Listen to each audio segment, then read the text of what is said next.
వచ్చాను. నేను వచ్చే ముందే మీ అందరికీ చెప్తున్నాను.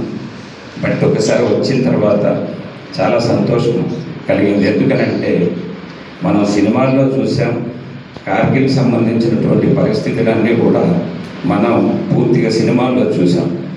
ప్రత్యక్షంగా ఈరోజు నిజంగా సార్ని చూస్తుంటే చాలా సంతోషం. ఎందుకనంటే వాళ్ళు అక్కడికి వెళ్ళి అక్కడ నుంచి మళ్ళా మన ముందుకు రావడం, మనకు కనిపించడం అంటే ఇట్స్ రియల్గా మనం మరిచిపోలేనటువంటి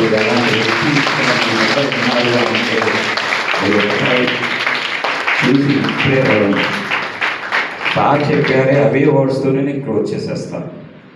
తల్లి, తండ్రి, గురువు, దైవం, దైవం కన్నా దేశమే చెప్పాడు సార్. దానికోసం మనం గాన డెడికేట్ చేయగలిగితే అదే దైవం.